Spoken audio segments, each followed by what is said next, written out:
The late afternoon sun, a molten orb beginning its slow descent, cast dramatically elongated shadows across the obsessively manicured lawns of Willow Creek Estates. This enclave of quiet affluence didn't just suggest perfection, it aggressively enforced it. Hedges stood sentinel, trimmed to Euclidean precision. Flower beds exploded in rigidly coordinated riots of color, each petal seemingly inspected for compliance. Not a single errant trash bin dared linger curbside beyond the precise designated hour, lest it incur the silent, judging gaze of the neighborhood's unofficial watch commander. Presiding over this meticulously curated, almost sterile tranquility, often with the unnerving focus of a raptor circling its oblivious prey, was Eleanor Vance. Middle age hadn't softened Eleanor. It had calcified her features into sharp lines of perpetual disapproval. Her face, framed by meticulously styled blonde hair that defied the slightest breeze, was a mask of vigilant scrutiny. As a long-standing and emphatically vocal member of the Homeowners Association Board, she wielded her perceived authority like a scepter. Her vehicle, a gleaming white SUV, oversized, immaculately clean, vaguely menacing in its sheer bulk, was both transport and mobile command center, an extension of her self-appointed role as guardian of Willow Creek's pristine facade and, more importantly, its soaring property values. Her neighbors exchanged polite, strained smiles to her face, but their private communications, conducted in hushed tones over fences or via encrypted texts, painted a different picture. Ellie the enforcer, some called her, others, more succinctly, just Karen. Her interpretation of the HOA bylaws wasn't just strict, it was Talmudic in its complexity and draconian in its application.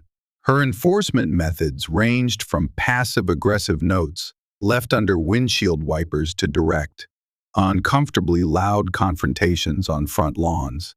Her sense of self-importance was a gravitational field, warping the reality around her. In her own rigidly ordered worldview, she wasn't merely a resident, she was the bulwark against chaos.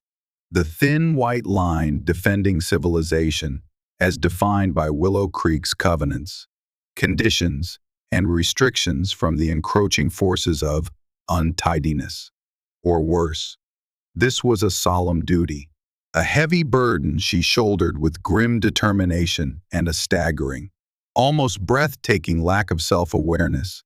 On this particular Tuesday, the air thick with the scent of cut grass and impending twilight, Eleanor was conducting her customary unofficial patrol. Her SUV glided down Acacia Lane at a predatorily slow pace, its tinted windows masking her scanning eyes. An infraction spotted, a garden hose coiled imperfectly, like a lazy serpent basking where it shouldn't. Mental note, violation.section 4.subsection B. Further down, a mailbox showing the faintest whisper of sun fading on its otherwise immaculate black paint. Possible warning required. Each minor deviation from the platonic ideal of suburban perfection was meticulously catalogued in her mental ledger, cross-referenced against past offenses. She turned on to Magnolia Drive, the crown jewel of the estates, a street lined with imposing, multi-million-dollar homes that stood as monuments to Willow Creek's exclusivity. Her gaze, sharp as shattered glass, swept across the familiar properties until it locked, abruptly and with sudden intensity, onto number 214. It was a stunning two-story colonial, impeccably maintained, recently sold after the previous owners. The elderly Hendersons, pleasant, white, perfectly predictable, had decamped to the sunnier climes of Florida. A large moving truck, which Eleanor had duly noted and monitored the day before, had departed, leaving behind only the most discreet signs of new occupancy. A few neatly flattened cardboard boxes tucked almost apologetically beside the three-car garage. A brand new, ironically cheerful welcome mat lying sentinel on the porch. And this was the anomaly, the discordant note that snagged her attention like a thread on a rough nail. A man she absolutely did not recognize. He was in the driveway, beside an equally sleek, black sedan, lifting a sleek, black duffel bag from the trunk. The man was black, tall, broad-shouldered, with the powerful, economical movements of someone accustomed to physical exertion. He was dressed in casual workout clothes, simple athletic shorts, a plain dark t-shirt that stretched taut across his impressive shoulders and biceps, and running shoes. There was an easy, athletic grace in the way he moved, the way he hefted the bag, the way he turned and unlocked the imposing front door of one of Magnolia Drive's most expensive homes, stepping inside as if he belonged there. Eleanor slowed her SUV to a near standstill, the engine humming a low, judgmental thrum. Her mind, usually a well-oiled machine of HOA regulations and neighborhood gossip, seemed to short-circuit. Wait, who is that? He certainly wasn't one of the professional movers she'd observed yesterday. Those men had worn uniforms, their movements efficient but lacking his personal ease. The Hendersons, bless their predictable hearts, were white. Everyone, well, practically everyone on Magnolia Drive, indeed almost everyone in the entirety of Willow Creek Estates, was white. This man, his casual attire, his skin color, carrying a simple gym bag into this house. It didn't compute. It was a variable unaccounted for in her carefully constructed equation of the neighborhood. Suspicion, sharp, datacitic, and immediate, curdled in her stomach. He doesn't fit. The thought wasn't just an observation. It felt like a violation of natural law. He looked jarringly out of place. He must be up to no good. Was he casing the joint, noting the Hendersons' absence? Or worse, could he be actively breaking in, taking advantage of the transition period before the real new owners arrived? The thought sent a jolt, a mixture of fear and a strange, unwelcome thrill. Through her, Eleanor executed a smooth three-point turn, her driving skills as precise as her hedge trimming standards, and pulled her SUV over to the curb about 50 yards down the street. She parked partially concealed beneath the sprawling branches of a mature oak tree, positioning herself for optimal surveillance. Her heart began to hammer against her ribs, a frantic drumbeat against the upholstered silence of her luxury vehicle. Fear warred with a peculiar kind of exhilaration, the hunter's thrill of cornering prey, the righteous buzz of being the one to uncover wrongdoing. The first line of defense. She gripped the steering wheel, her knuckles turning white. Focus, Eleanor. Observe. She watched the house, number 214, with unwavering intensity. Minutes stretched, feeling like hours. Then, the front door opened again. The man reappeared. He stretched languidly, arms reaching overhead, showcasing the lean muscle beneath his shirt. Then, instead of getting back in his car or perhaps bringing in more belongings, he turned and began walking deliberately around the side of the house, disappearing towards the backyard. There! That's it! The last shred of doubt, if any truly existed, evaporated from Eleanor's mind. That confirmed it. He was snooping, prowling, checking for unlocked windows, assessing security, looking for entry points. That wasn't the behavior of someone who owned the place. Owners didn't skulk around their own backyards moments after arriving. They carried in groceries. They checked the mail. They maybe sat on the porch swing. They didn't immediately perform a perimeter check like some kind of intruder. This man's movements seemed furtive, his presence an intrusion. Was she perhaps jumping to conclusions? A tiny voice whispered doubt, but she swatted it away like an annoying fly. Her instincts, honed by years of policing Willow Creek's perfection, screamed danger. Her hand, trembling almost imperceptibly now, reached for her smartphone nestled in the center console's charging dock. Her index finger hovered over the emergency call icon, the direct line to authority, to action. She took a deep, slightly ragged breath, attempting to steady herself. The weight of responsibility settled heavily upon her. She was protecting her neighborhood, her investment, her way of life. She was doing the right thing. It was her duty. With renewed conviction, she pressed the numbers. 911. 911. What is your emergency? The operator's voice was a beacon of calm professionalism in Eleanor's swirling vortex of anxiety and suspicion. Eleanor instinctively lowered her voice to a conspiratorial whisper, glancing around the empty interior of her car as if spies might be listening. Yes, I need to report. A possible break-in. It might be in progress right now. Willow Creek Estates. The address is 214 Magnolia Drive. Okay, ma'am. Take a breath. Can you tell me exactly what you're seeing? There's a man, Eleanor said, deliberately injecting a note of breathless urgency into her tone. He doesn't look like he belongs here. Not at all. He just arrived moments ago in a very expensive-looking black car, but he's dressed, well, quite casually, almost like workout clothes. He used a key, or something, to let himself into the front door, stayed inside just a few minutes, and now he's sneaking around the backyard area. I saw him go around the side. She paused for effect. The house was just sold. The Hendersons moved out. I don't think the new owners are even fully moved in yet. He looks incredibly suspicious, very out of place. She hesitated for only a fraction of a second before adding the detail she felt clinched it. He's African American. She delivered the line as if it were the final, irrefutable piece of evidence. Can you describe him further, ma'am? He's tall, Eleanor elaborated, picturing him again, her fear feeding her description. Very muscular, powerfully built, probably late 30s, maybe early 40s. Dark t-shirt, shorts.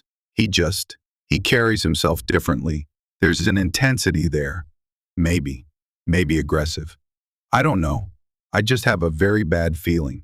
She paused, then played her trump card, the lie forming easily on her lips. Honestly, I'm worried he might be armed. He just has that look, you know. She didn't actually think he was armed, but the suggestion added necessary weight, ensuring a swift, serious response. Urgency was key. Okay, ma'am. Thank you for the details. We'll dispatch officers immediately. Can you stay on the line with me? What is your name? Eleanor Vance, she said, feeling a surge of adrenaline mixed with civic pride. I'm a concerned resident. Please hurry. She disconnected the call before the operator could ask more questions, her heart pounding a triumphant rhythm. She had done it. She had acted decisively, responsibly.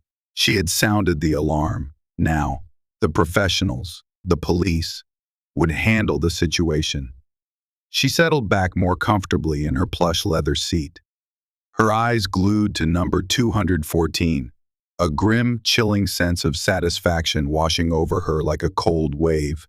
She adjusted her rearview mirror slightly, ensuring she had a clear view of the impending arrival of justice. Inside the cool, quiet expanse of number 214 Magnolia Drive, Marcus Jones let out a long sigh, the sound absorbed by the high ceilings and empty rooms. He rolled his broad shoulders, trying to ease the knots of tension accumulated from the long drive from the city and the even longer, more demanding day at the tactical training facility. Commander Marcus Jones, to be precise. 15 years navigating the globe's most dangerous corners as a highly decorated Navy SEAL had forged in him a unique blend of lethal capability and profound calm. Transitioning to law enforcement felt like a natural progression, and his ascent through the ranks had been swift, fueled by meticulous planning, unwavering dedication, and an innate ability to lead under extreme pressure. For the past 2 years, he had commanded the city's elite Special Weapons and Tactics SWAT unit, a role demanding constant vigilance and strategic thinking.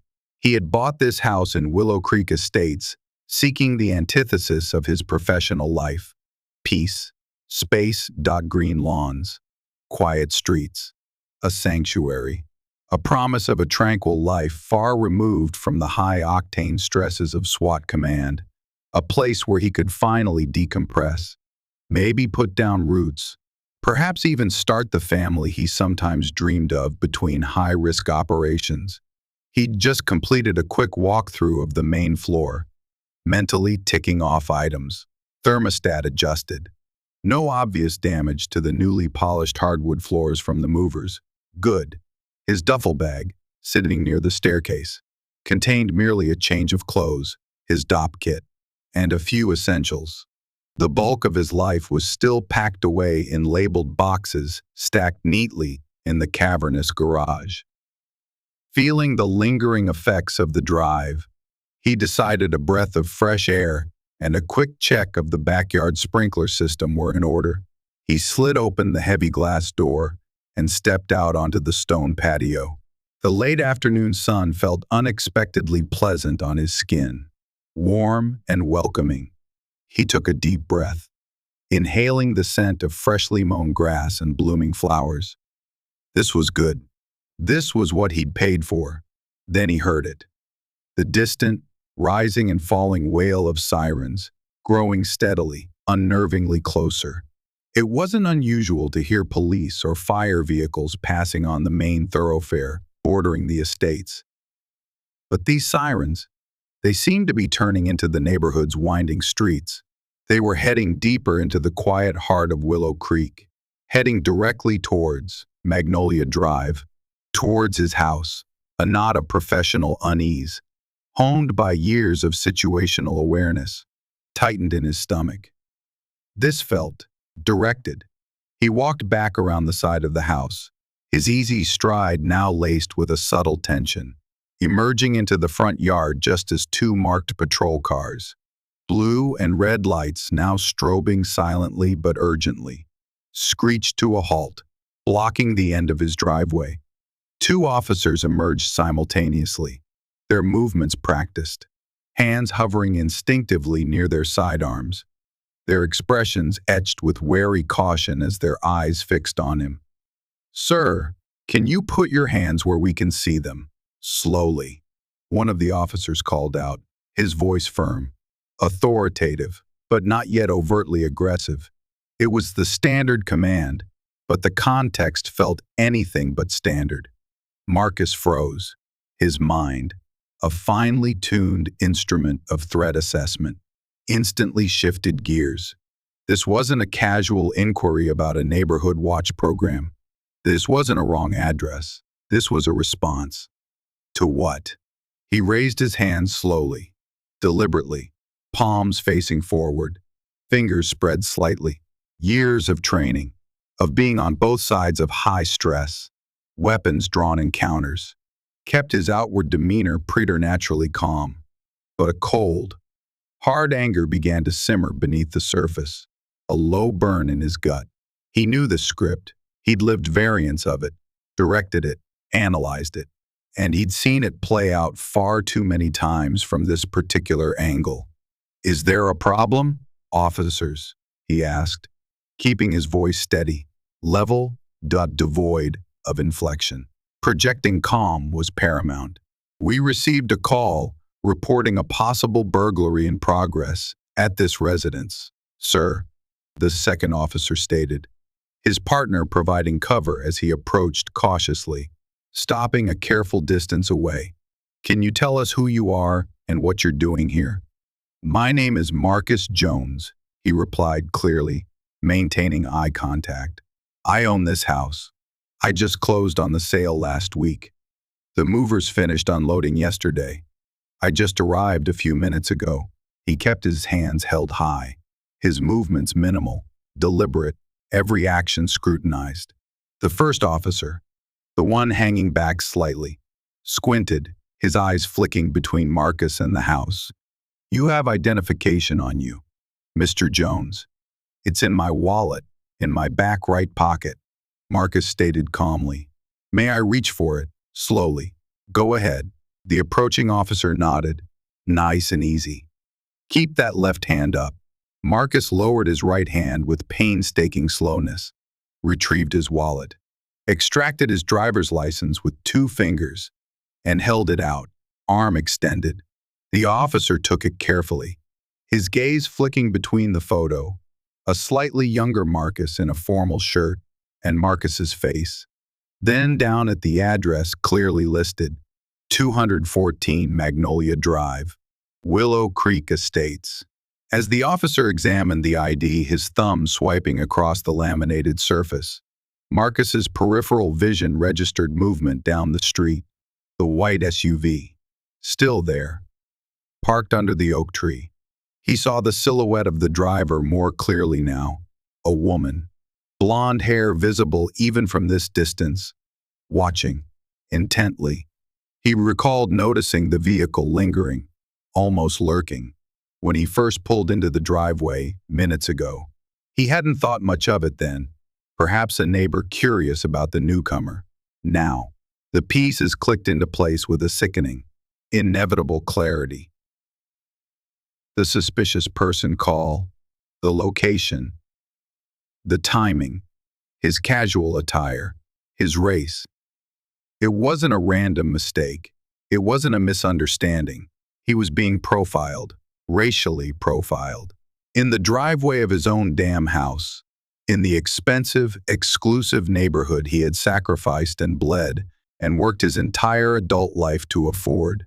A wave of cold fury washed over him, instantly contained by years of discipline, but burning nonetheless.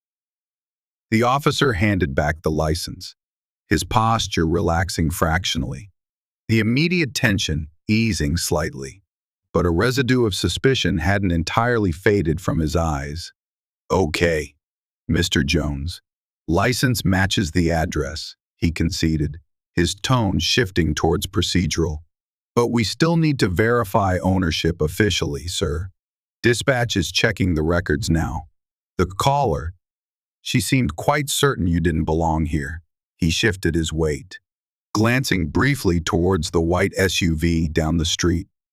Before Marcus could formulate a response carefully calibrated to convey ownership without escalating the situation. The door of the white SUV swung open decisively. Eleanor Vance emerged and strode towards them with an air of righteous indignation, her posture radiating proprietary offense. "Officers! Officers! Thank goodness you're here," she exclaimed, her voice sharp and carrying, loud enough to draw the attention of anyone within earshot on the quiet street. She pointed an accusatory finger directly at Marcus, her face flushed with conviction. "That's him! That's the man I called about. He's lying to you. He can't possibly own this house. The Hendersons just left. I know them personally." Marcus turned his head slowly, deliberately, fixing Eleanor Vance with a level, unreadable gaze. His initial cold anger was now crystallizing, hardening into something far more dangerous, resolute purpose. "MAAM," he said, his voice dangerously quiet, each word spaced with precision. "I assure you, I purchased this property legally from the Hendersons. My name is Marcus Jones." Eleanor scoffed, a harsh, disbelieving sound. She crossed her arms tightly across her chest, planting her feet firmly on his lawn. "Don't be ridiculous," she snapped, her eyes sweeping over him with dismissive appraisal. "People like you don't live on Magnolia Drive. It's simply not done." She turned back to the officers, her voice rising again. "Officers, You need to check this properly. Don't just take his word for it. He probably forged that identification." She paused. Then her voice took on a sharp, demanding edge as she gestured emphatically towards Marcus and his car. "How can you be sure? Look at him. He's probably part of some gang casing the neighborhood. You need to search him. Search his car. He's trespassing. I tell you." She practically vibrated with outrage, her hand now waving dismissively towards Marcus. That was it. The casual dehumanization, the blatant, unapologetic racism couched in faux concern, the accusation of gang affiliation, the demand for an illegal search based on nothing but her prejudice. It snapped something deep inside Marcus. The calm, disciplined exterior remained intact, a mask honed by years of facing down imminent threats, but behind his eyes, a strategic decision, cold and clear, was made. This would not be swept under the rug. This would not end with a muttered, grudging apology after dispatch confirmed his deed online. This woman, Eleanor Vance, had knowingly, maliciously filed a false police report based solely on racial prejudice. She had abused the 911 emergency system. She had endangered him, the responding officers, and potentially herself by implicitly suggesting he might be armed and violent. And she had done it all with the smug certainty of privilege, assuming her zip code and skin color gave her the absolute right to weaponize the police against someone she deemed unworthy of sharing her rarefied air. Marcus took another slow, deliberate breath. Centering himself, he looked directly at the senior officer, the one who had initially held back, the one whose eyes still held a faint flicker of doubt, mingled now with growing discomfort. A flicker of something that might have been a humorless smile, gone as quickly as it appeared, touched Marcus's lips. "Officer," he began, his voice dropping slightly but gaining an unmistakable resonance, a tone of command that instinctively made both patrol officers stand a little straighter, their training kicking in despite the bizarre circumstances. "My full name," he stated clearly, precisely, "is Commander Marcus Jones. I am the commanding officer of the City Police Department's Special Weapons and Tactics, SWAT, unit." He reached into his pocket again, his movements fluid and economical this time. He withdrew not his wallet, but his official police identification folder. He flipped it open, revealing the gleaming gold badge shield on one side and his official ID card on the other, clearly stating his rank, name, and position within the CPD.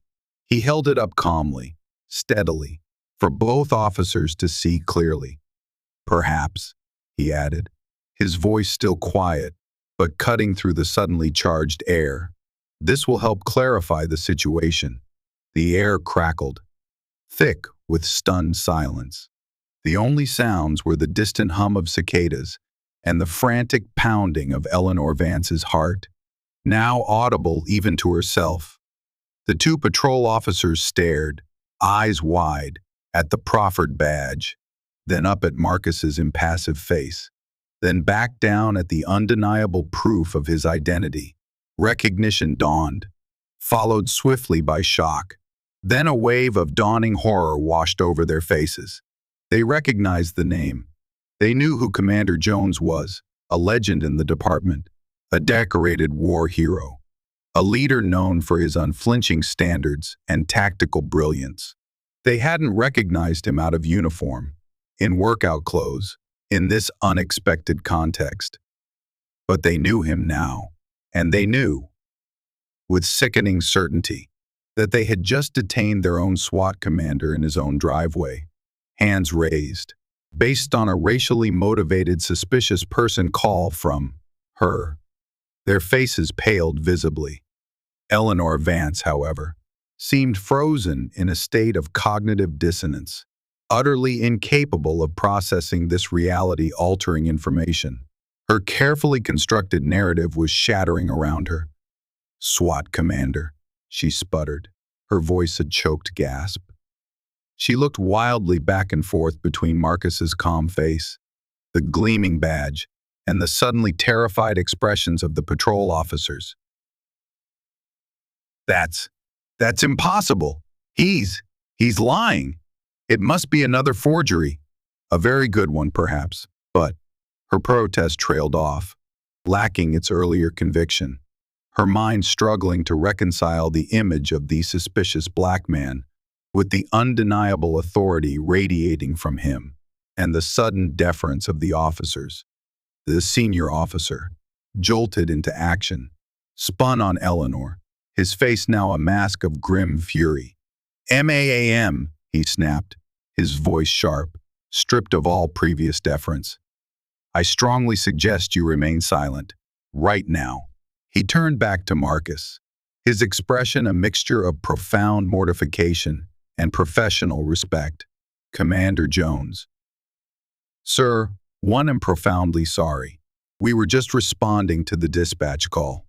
Based on the information provided, we had absolutely no idea," his voice stammered, trailing off under Marcus's unwavering gaze.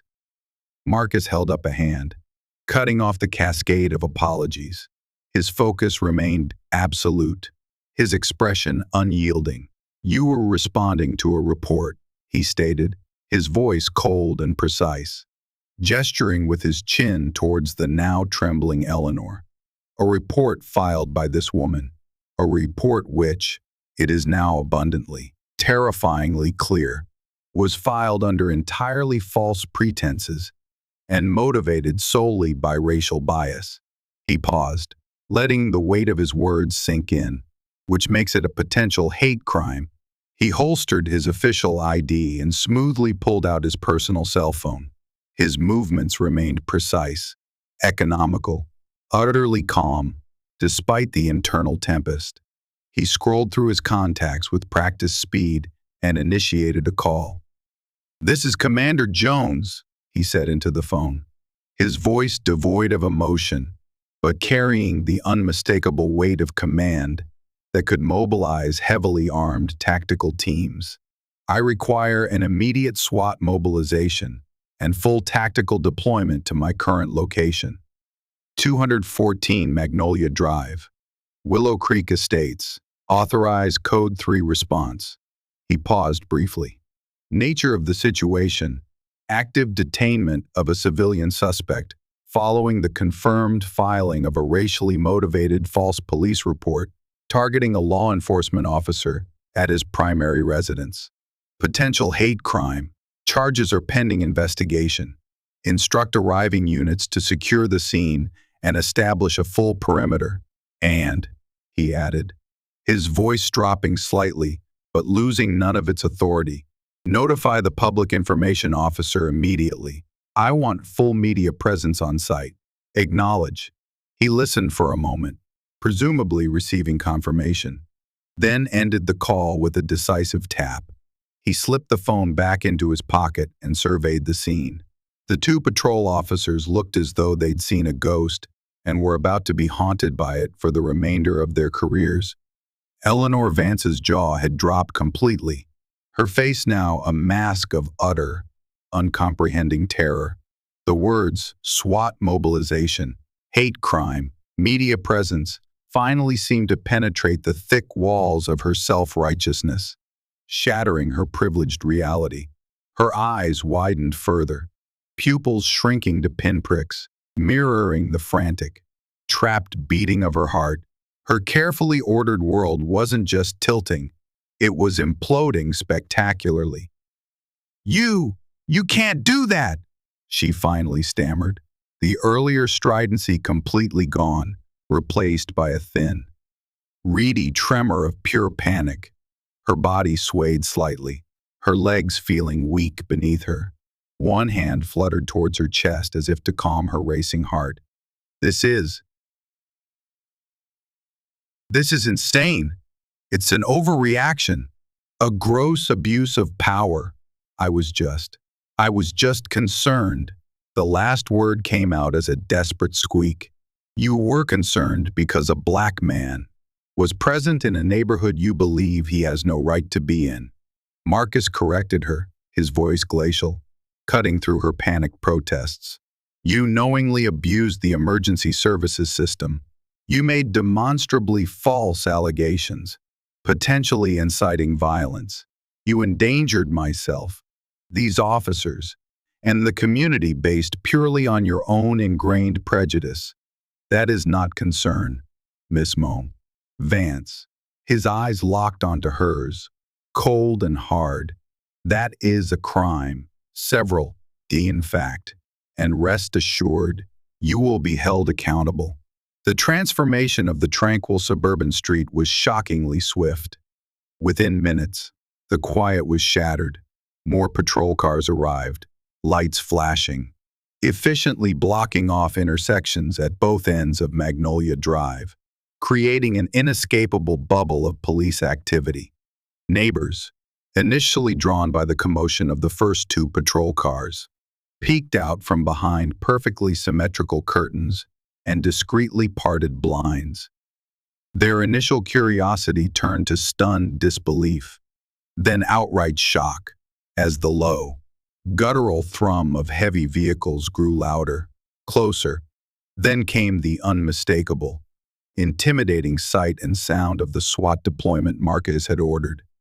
An armored Bearcat vehicle, a hulking behemoth designed for urban warfare, rumbled slowly but inexorably down Magnolia Drive, its sheer presence sucking the air out of the manicured streetscape.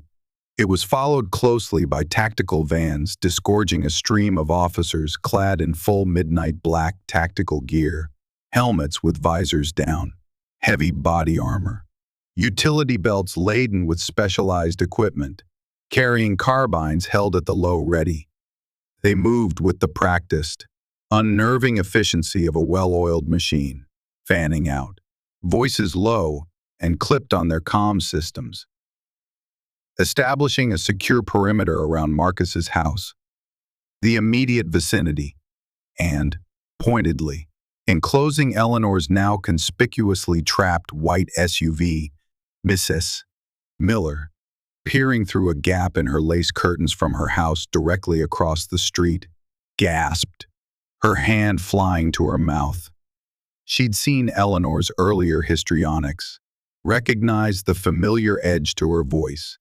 She'd seen the police arrive, seen the tall black man standing calmly with his hands raised. Now this, heavily armed men, armored vehicles, on Magnolia Drive. What on earth? Then, seeing Eleanor standing frozen, pale and terrified beside her SUV, a slow, weary understanding dawned on Mrs. Miller.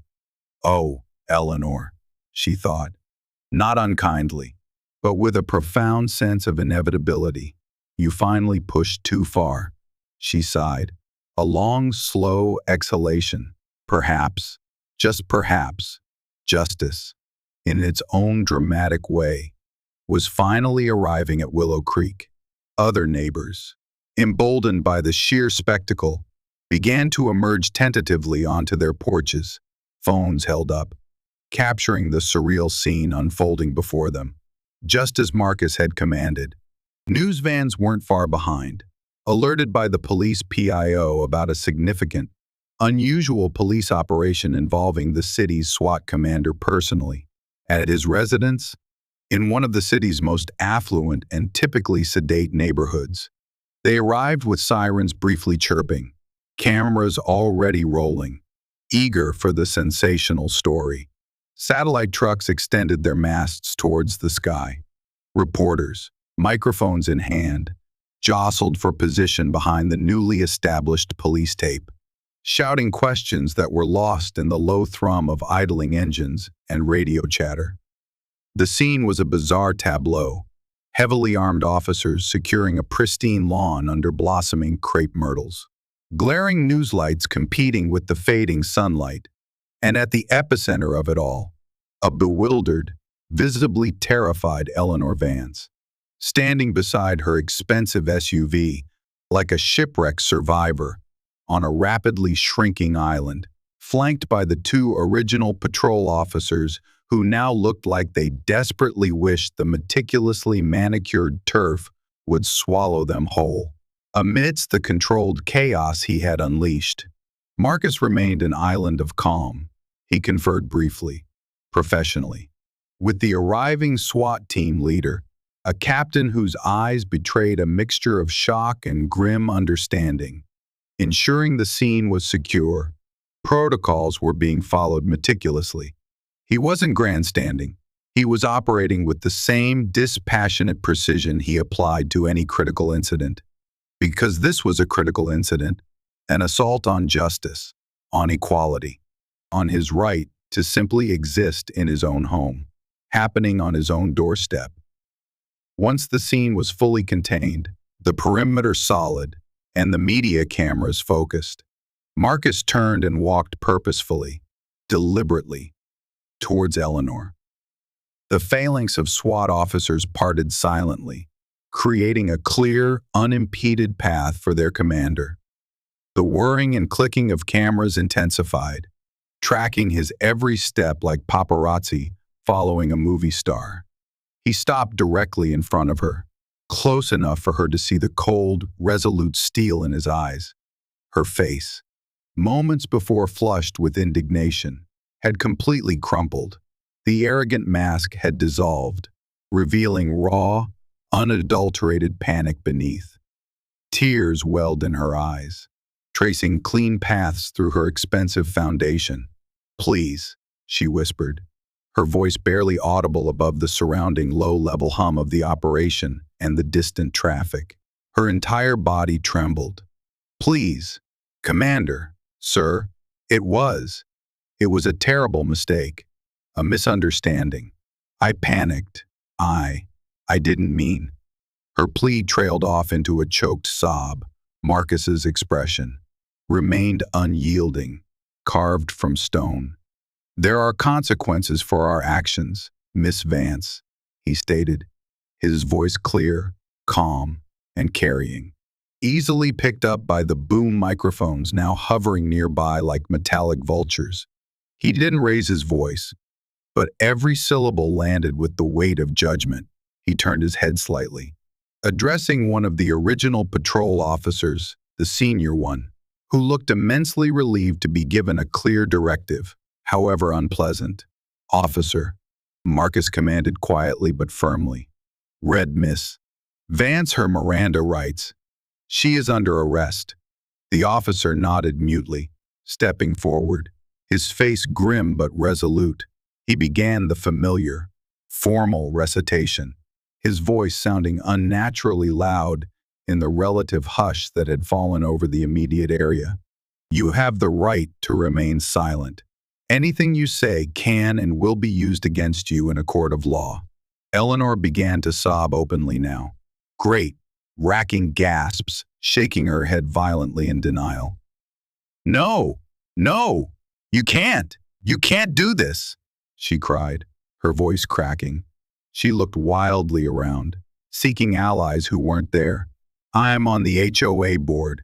I know people, important people. This is police harassment. It's intimidation."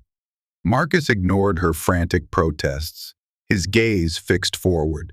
As the officer finished reciting the Miranda warning, Marcus spoke again, his voice still calm, but now addressing the assembled media, the neighbors, the city, as much as the woman crumbling before him. "Eleanor Vance," he declared, "you are being arrested for filing a false police report under section. Insert relevant state code section here. A serious offense. You are also potentially facing additional, significant charges under this state's hate crime statutes, pending a full investigation by the district attorney's office." He paused, letting the cameras capture Eleanor's devastated reaction. "Your actions today were not those of a concerned citizen exercising vigilance. They were actions rooted in prejudice, malice, and a dangerous sense of entitlement. Actions that put lives, my life, the lives of these officers, at risk. Let this serve as an unambiguous message." His voice resonated with authority, Racial profiling is illegal. It is immoral. It is unacceptable. Abusing emergency services, attempting to weaponize law enforcement based on bias and bigotry, will not be tolerated in this city. Not by anyone. Justice must be blind, and it must be applied equally to everyone, regardless of their zip code, their connections, or their position on an HOA board. Two SWAT officers, impassive behind their helmets, acting under the formal direction of the patrol officer making the arrest, stepped forward with quiet professionalism. One gently but firmly took Eleanor's right arm. The other took her left. They turned her around, smoothly, efficiently. The sharp, metallic click-click of the handcuffs locking onto her wrists behind her back seemed to echo unnaturally loud in the sudden, heavy quiet. Eleanor let out a final, heart-wrenching wail of despair and disbelief, her body slumping forward in utter defeat. The fight completely gone, replaced by abject humiliation. The image was stark, unforgettable.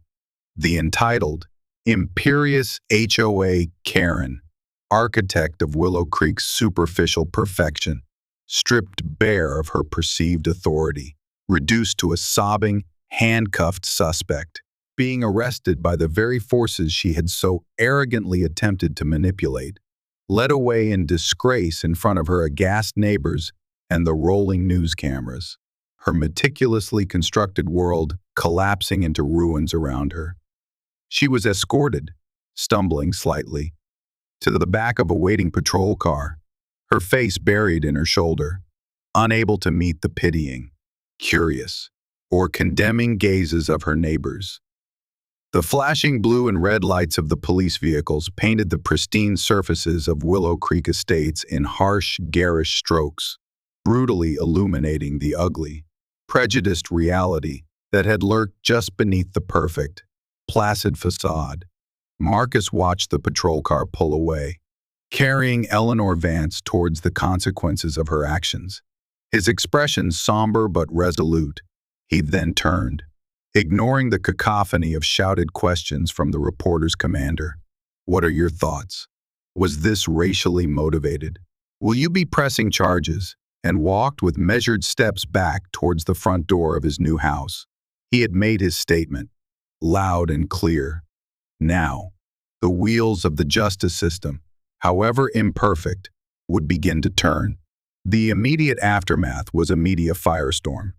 The video of Eleanor Vance's dramatic arrest, broadcast live from the scene and replayed endlessly on local, national, and even international news outlets, became an instant, potent symbol of racial profiling confronted and called to account. The recording of her 911 call, quickly obtained and released by news organizations, was damning, clearly capturing her biased language, her unfounded assumptions, and the calculated lie about Marcus being potentially armed. In Willow Creek Estates, the dam of silence broke. Neighbors, previously intimidated into quiet compliance by Eleanor's domineering presence, began to speak out, first hesitantly, then with growing confidence. Stories of her past aggressions, her microaggressions, her petty tyrannies, tumbled forth, shared with eager reporters and, more importantly, provided as formal statements to the police investigators assigned to the now high-profile case. The HOA board, scrambling to contain the public relations disaster, convened an emergency virtual meeting that very night. The vote was swift and unanimous. Eleanor Vance was immediately removed from her position on the board and permanently stripped of all HOA privileges pending legal outcomes. A carefully worded public apology was drafted and released, vehemently condemning her actions and desperately attempting to distance the association from her toxic behavior.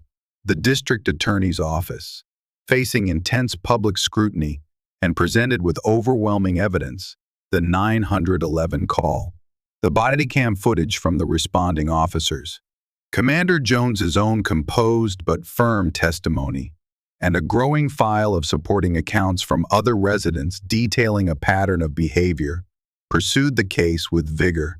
Eleanor was charged not only with filing a false police report, but also under the state's enhanced hate crime legislation.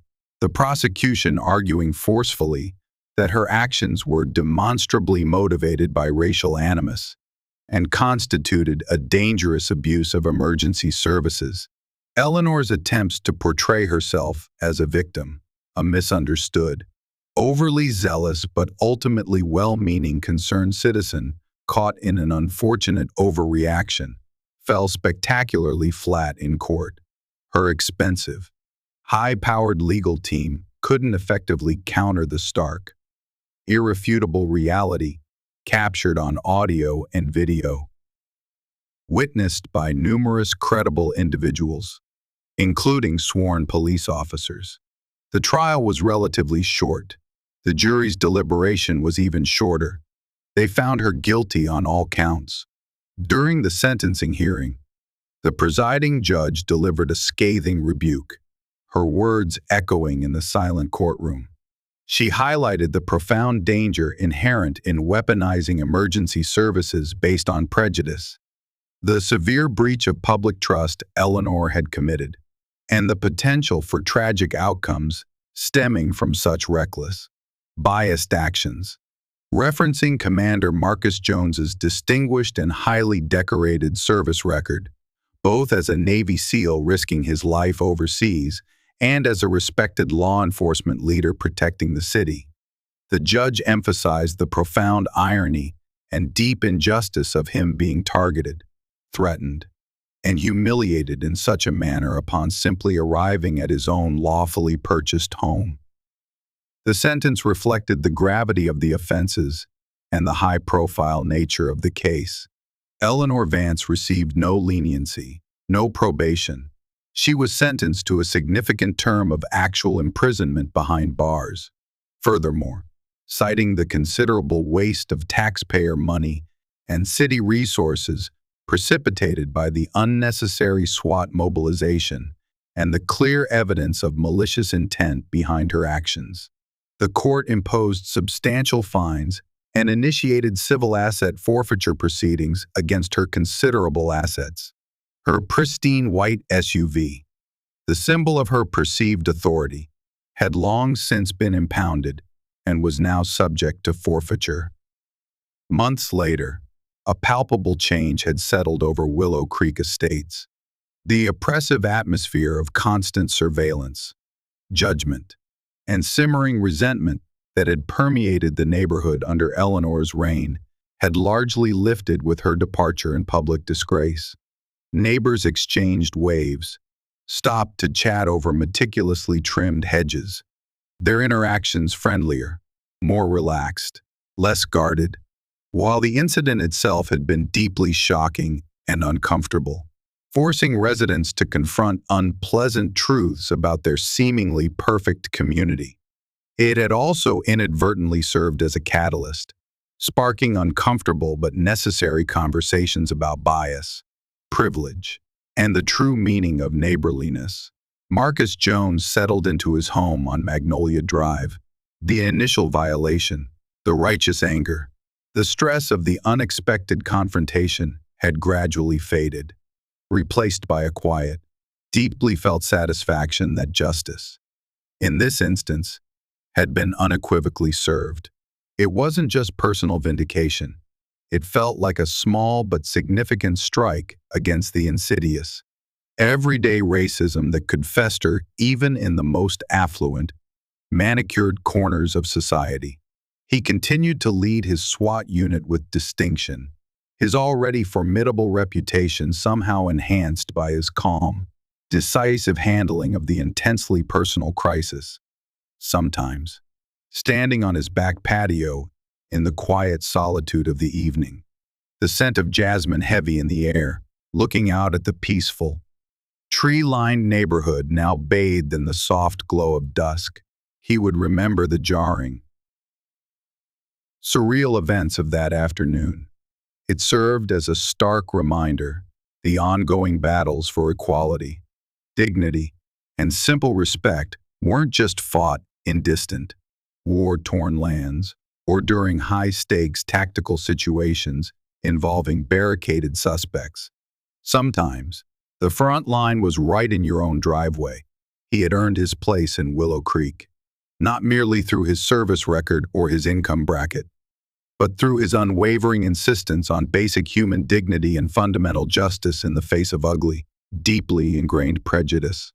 The house on Magnolia Drive was no longer just a property. It was truly his home now, a sanctuary earned, a symbol not of status, but of resilience, and of the hard-won, fragile peace he profoundly deserved. The ghost of HOA Karen, the enforcer of superficial perfection, had been exorcised. In its place, the tentative sounds of a community slowly, perhaps painfully, learning to value genuine connection over enforced conformity, could almost be heard in the gentle rustling of the leaves. The quiet felt different now. It felt earned.